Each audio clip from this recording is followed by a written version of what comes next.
Hey guys, what's going on? So markets just continue to go down nonstop so far in 2022.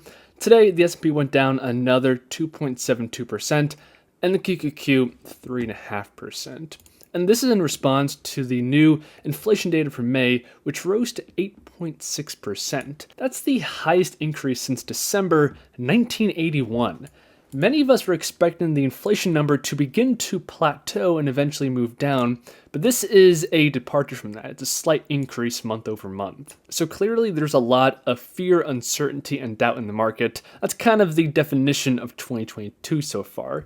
But my question is, what ETFs, if any, are performing well during this time, and what can we potentially learn from it? So I came to the ETF database, I pulled up the Dividend ETF list, and all I did simply was filter by year-to-date price change. And taking a look at this list, the first two names have outsized gains, 29% and 23% respectively.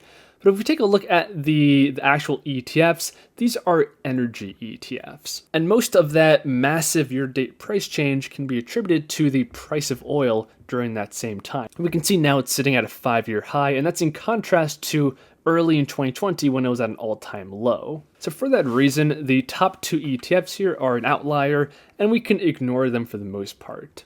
The next one here is ticker DIVA, and this is a hedged dividend income fund. The description of this ETF is that this chooses from the largest 1,000 US listed companies by market cap, including REITs, MLPs, and BDCs. The fund goes 100% long the companies that consistently pay the highest dividends based on yield over the last 3 years, and 50% short the companies that pay the lowest dividends in an attempt to capture yield and capital appreciation. So essentially the fund is betting big on those that pay consistent dividends, and based off of the history we have around this, that's a pretty good strategy. And over the past 1 year, the price of this ETF is up 7.83%, and year to date it's up 9.05%. But I will say the dividend yield is a little bit disappointing at only 1.84%.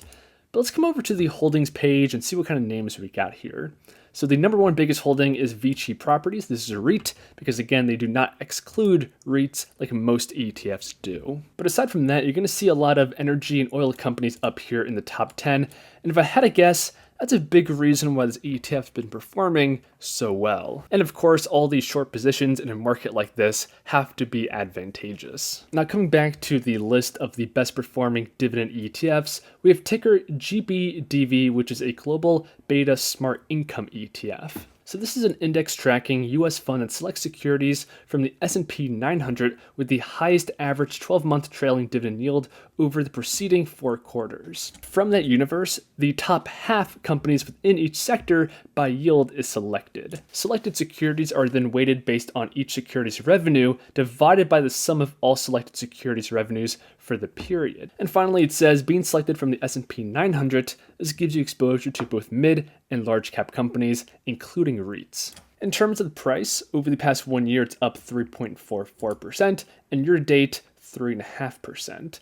And the dividend yield is a lot more significant at 2.99, basically 3%. And if we take a look at the top 10 holdings, again, we have energy and oil companies, but we also have traditional dividend names. We have Verizon, AT&T, Merck & Co., Walgreens. In fact, energy is the second largest sector at 15.1%, and healthcare is number 1 at 17.7%. And then finally, the third best performing dividend ETF so far in 2022 is GCAL, and this is a cash cows dividend ETF. So GCAL looks for sustainable high dividend yield from developed market large cap stocks. To do this, the fund first screens out stocks with negative free cash flow or earnings and excludes REITs altogether. It ranks the remaining stocks by free cash flow yield. This screens firms with higher cash flow from operations after CapEx, so they should be companies in a better position to service their debt. It then re-ranks this shorter list by dividend yield, selecting the top 100 names and weighting them by aggregate cash dividends. And over the past 1 year, the performance is positive 2.87%,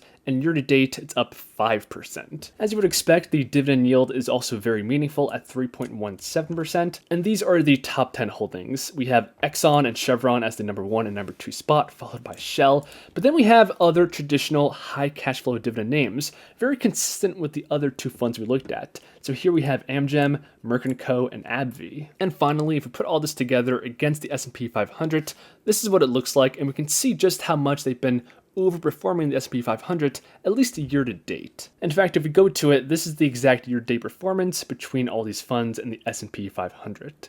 But it's important to note that before 2022, during the bull market, all these funds did underperform. But after looking at these names, it seems like if you want to escape the pain and suffering that we're all feeling so far in the stock market of 2022, focusing on dividends and high cash flow and revenue seems to be the way to do it. But let us know your thoughts about this in the comments down below. If you're still watching and enjoyed, I appreciate a like on the video. Go ahead and subscribe, and I'll see you guys in the next one.